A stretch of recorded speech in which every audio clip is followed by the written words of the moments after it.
You are welcome to yet another episode of HN What's Your Say, the number one listening show, where we discuss real issues with real people like you. We are still featuring R. Kelly. Real name, Robert Sylvester Kelly, also known as the R&B King. Ever since the Surviving R. Kelly documentary was published, many versions of reasons for which it was produced have come up. While those who badly want R. Kelly to be held accountable for whatever allegedly happened to the women who took part in the show will say the docuseries was produced to give a voice to the voiceless, those who believe R. Kelly to be innocent feel the show was intended to tarnish the R&B King in preparation to take him down.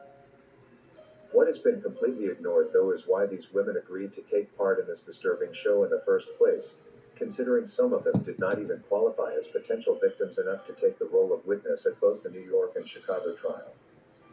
If the Surviving R. Kelly docuseries had been all about giving a voice to the voiceless, and to allow the so-called R. Kelly survivors to come out, then we would have expected every woman the show presented as a victim to later appear in the courtroom and testify against R. Kelly. The fact that this was not the case alone is enough to show that the documentary was largely premised on slander intended to defame the R&B King, and this was criminal. This is why even people who could not qualify to be witnesses in court were at the forefront, and these two spoke the worst of R. Kelly, greatly affecting his odds in court. Many people who watched the show will tell you I thought Andrea Kelly was a victim. I thought Lisa Van Allen was a victim too.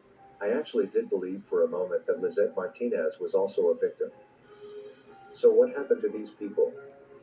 How come R. Kelly was not charged for most of these women's claims?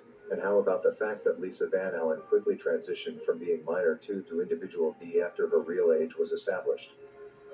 Did her birthday suddenly change from making her 17 to being 18 at the time she met R. Kelly? What a miracle. It's interesting to learn that even some of the women the prosecution tried to charge R. Kelly for ended up as potential offenders, as opposed to being the victims. The only thing that has been consistent with these star performers of the Surviving R. Kelly docuseries is the endless desire for fame.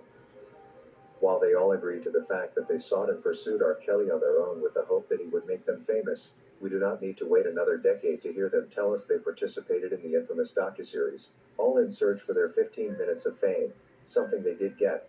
They will be telling us considering that they are fond of shifting goal sides and going where the money is. A time will come when many will apologize and confess these things. There are just so many events to prove that indeed, all the Surviving R. Kelly participants were technically fame seekers, and some simply playing the victim card to escape possible indictment. Andrea Kelly, for example, made sure to describe her ex-husband R. Kelly as an abuser, something that was not anywhere close to the truth and that she couldn't prove. Little did we know that she would end up accused by some prosecution witnesses as one of the adults they were supposedly involved with. If she thought she was teaming up with the right people, that was her being thrown right under the 90-seater school bus. If Andrea Kelly was this shrewd, how then are we to believe that the rest of the Surviving R. Kelly stars did not take part only for the money and the fame? Lizette Martinez, one of the documentary stars who played the role of whistleblower, but interestingly R. Kelly was never charged for her claims, was seen celebrating after the Surviving R. Kelly had been declared winner in the category of Best Documentary. She took an interview celebrating the win like she had a stake in the monetary gains of the TV show. Well, maybe she does. At this point we are not sure what to believe and what not to believe, considering the Surviving R. Kelly stars have been full of surprises that have exposed another side of themselves they had managed to cover up during the TV show.